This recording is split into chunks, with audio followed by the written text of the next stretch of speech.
En los países pobres de todo el mundo, ¿cuántas niñas finalizan la educación primaria? ¿Cuál es la esperanza de vida en el mundo en la actualidad? En el mundo, los hombres de 30 años han asistido al colegio una media de 10 años. ¿Cuántos años han ido al colegio las mujeres de esa misma edad? Si tú pones a unos monos que no saben leer, pero simplemente les das las 3 opciones de respuesta posible, los monos, sin tener ni idea, simplemente por probabilidad, acertarían más que la gente corriente a la que se le hacen estas preguntas. Bienvenidos a este vídeo en el que vamos a hablar sobre un libro que no es de desarrollo personal y realmente no recuerdo muy bien cómo llegué a él. Me quiere sonar que lo escuché en un podcast y que la persona que estaba siendo entrevistada lo recomendaba con mucho ahínco, que le había gustado muchísimo. Me pareció bastante curioso y bueno, al final pues decidí comprarlo. El libro en cuestión es Factfulness, de Hans Rosling. Bueno, también es con Ola Rosling y Anna Rosling, que son su mujer y su hija respectivamente. Cómo los prejuicios y un mal uso de los datos condicionan la visión de los problemas del mundo. Un bestseller internacional. Es un libro que básicamente trata de datos a nivel internacional de muchos países.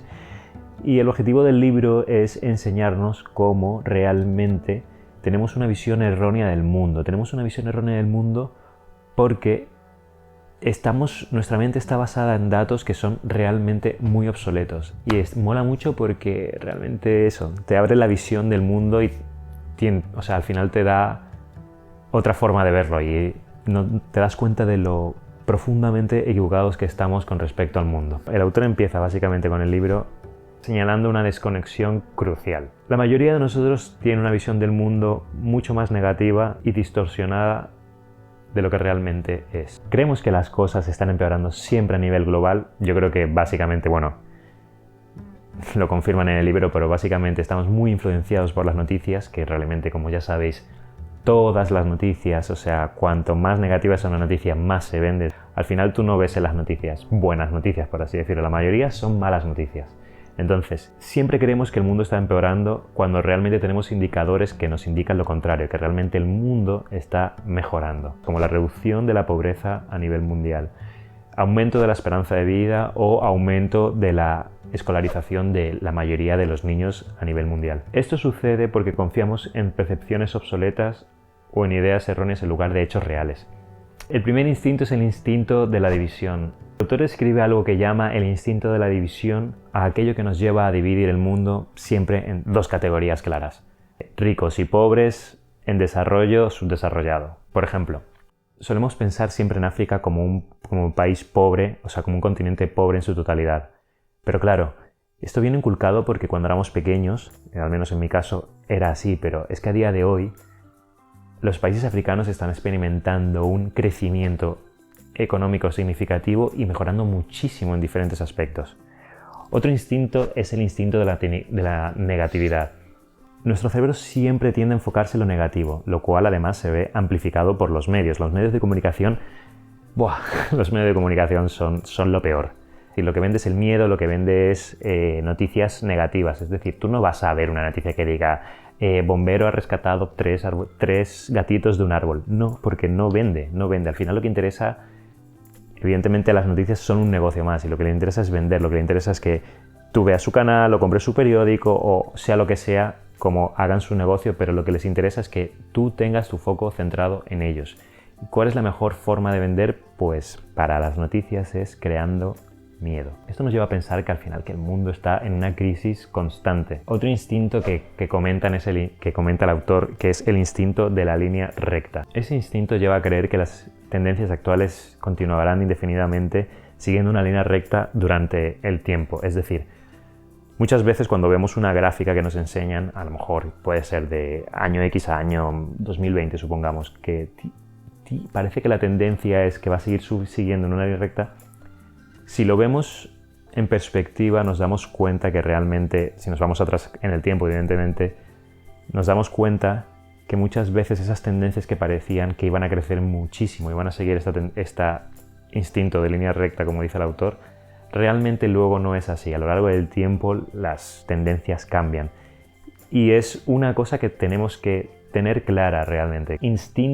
Otro instinto es el instinto del miedo. El instinto del miedo es otro sesgo común que afecta a nuestra percepción. Hay ciertas amenazas, como puede ser el terrorismo o los desastres naturales, que realmente es cierto que se llevan vidas por delante y son bastante, y son bastante, ¿cómo decirlo?, bastante impactantes, y es normal que las noticias estén día a día detrás de estas noticias, pero si lo analizamos con perspectiva o con los datos, como nos dice el autor, que en realidad esto es una apertura de ojos brutal, volviendo al caso del terrorismo, el terrorismo a lo mejor ha matado a un 0,0 tanto por ciento de la población a nivel mundial. Estamos muy asustados, incluso yo me veo en esa tesitura, o me he visto, mejor dicho, en esa tesitura, que sientes miedo por algo que es bastante poco probable que te ocurra y bastante pocas vidas se ha llevado. Por lo tanto, como ya te digo,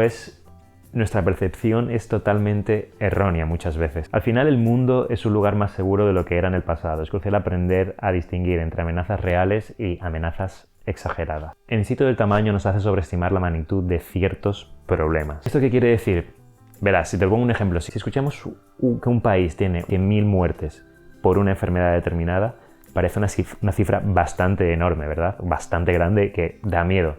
Si te dicen, el país X, el país, el que sea, tiene ahora mismo una pandemia y han muerto 100.000 personas. Pero, ¿realmente qué país es? Es decir, si me dices que es San Marino, pues es bastante alarmante, la verdad, pero realmente si es un país como China o India, que tiene millones y millones de habitantes, 100.000 no es casi nada. No quiere decir que no haya que estar atentos a estas cifras y no dejar de hacerle caso, pero hay que tener en cuenta que el instinto del tamaño nos lleva a pensar en esta clase de cosas que son erróneas. El instinto de la generalización, madre mía, siempre nos lleva a hacer suposiciones erróneas sobre grandes grupos de personas o países basándose en estereotipos. Es decir, es que al final somos lo peor. Somos lo peor, es así. Pero bueno, realmente todos hemos generalizado, siempre, en mayor o menor medida, pero todos hemos generalizado. Nadie se salva. El ejemplo claro es, cuando generalizamos, cuando pensamos en África, todos los países africanos son pobres. Cuando realmente no es así. En el continente africano hay un montón de países que sí, muchísimos son pobres, es cierto. Pero si empiezas a ver los datos, hay países que están teniendo una economía increíble en estos momentos, a día de hoy. Entonces, esta generalización es muy peligrosa y muy poco precisa, sobre todo porque si hablas tú imagínate que estás hablando con alguien que conoce este tema y generalizas así. Al final, quedas como un patán. Es decir, es que quedas como una persona inculta que no sabe de nada y no hay nada peor que eso. El instinto de la urgencia nos hace sentir que debemos tomar decisiones rápidas en un momento determinado, lo cual puede llevar a errores. Rosling argumenta que la mayoría de las situaciones o la mayoría de las crisis requieren un análisis más profundo y respuestas bien pensadas y argumentadas, en lugar de decisiones impulsivas. Muchas veces tenemos mucho más tiempo para pensar del que realmente creemos. Es decir, tenemos que centrarnos antes en pensar con mente fría y posteriormente actuar. Es mejor detenerse y evaluar los hechos antes de responder. Una cosa que me gusta mucho del autor, al final el autor es spoiler, fue un médico sueco que la verdad es que estuvo en bastantes países de África, sobre todo tratando el ébola y demás, y también pues cuenta como... O sea, al final lo que me gusta es que él, para cada uno de los instintos que muestra en el libro, pone un ejemplo práctico que él mismo vivió. Entonces al final ahí conectas mucho con el autor porque te das cuenta que él mismo, a pesar de haber escrito el libro, también sufría de todas estas cosas que sufrimos la mayoría de la población. Es decir, todos los instintos, instinto de urgencia, instinto de la línea recta, de negatividad, todo. Y está muy bien porque al final logras conectar con él y ves como con un ejemplo práctico en su vida o en un momento determinado de su vida, al final entiendes perfectamente el concepto. Todos los conceptos se entienden, no son nada complicados de entender realmente, pero me gusta mucho esa conexión que crea el autor. El autor es que al final es como si estuvieses en una conversación prácticamente como una especie de profesor colega, ¿no?, de la universidad, por así decirlo. Está muy bien, me gusta bastante. El objetivo del libro es, tenemos que desarrollar una visión basada en hechos, es decir, los datos están ahí, todos tenemos acceso a estos datos y no podemos dejarlos escapar. No podemos dejarnos influir por noticias que sean sensacionalistas, que nos insten al miedo. Tenemos que ser capaces de pensar por nosotros mismos, salir de estos sesgos y dejar de generalizar. Utilizar datos reales para formar nuestras opiniones. Los datos están ahí, tenemos acceso a ellos con nuestro móvil, cualquier momento lo podemos ver. Es que además, hoy en día con ChatGPT, dime esto, evidentemente ChatGPT se puede equivocar o Google, lo que sea, pero es que lo podemos contrastar, tenemos acceso a toda la información. Es que la información está totalmente democratizada, entonces no podemos dejarnos influir por sesgos absurdos, ¿de acuerdo? Es importante mantener una mentalidad de curiosidad siempre y estar abiertos a cambiar nuestra forma de pensar cuando los hechos lo justifican. El mensaje final es que realmente el mundo está mucho mejor de lo que creemos. El libro mola mucho porque te están haciendo constantemente estas preguntas que son tipo test y te dan los datos, además con gráficos que están muy bien. Mola mucho. El mundo, en definitiva, es un lugar que está mejorando, aunque muchas veces no lo parezca. Se está reduciendo mucho la pobreza extrema, se están haciendo avances en salud, a nivel de materia de salud en todos los países, se está escolarizando a todos los niños a nivel mundial, es decir, hay países que más y menos, como es normal. En resumen es eso, no dejar influirnos por percepciones sin haber antes contratado los datos y no dejarnos influir por noticias sensacionalistas que lo único que hacen es buscar vender realmente. Es decir, al final tenemos la capacidad nosotros mismos de poder contrastar los datos o buscar lo que queramos, poder verlo y poder basarnos en hechos reales, así que está en nuestra mano dejar de ser ignorantes realmente. O sea, al final no podemos dejarnos influir por otros.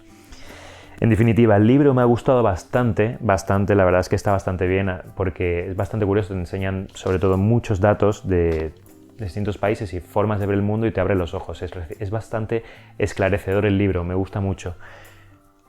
Sí que es cierto que igual hay veces que se hace un poco pesado porque al final estás leyendo como, ya te digo, no es un libro, es un poco como si estuvieses estudiando, la verdad. No tanto como estudiar, igual exagerado un poco, pero está muy bien. Pero eso, al final hay determinados momentos, determinados capítulos que se hace un poco pesado. Igual era yo en ese momento que no estaba acostumbrado a este tipo de libros y demás, pero me gustó mucho.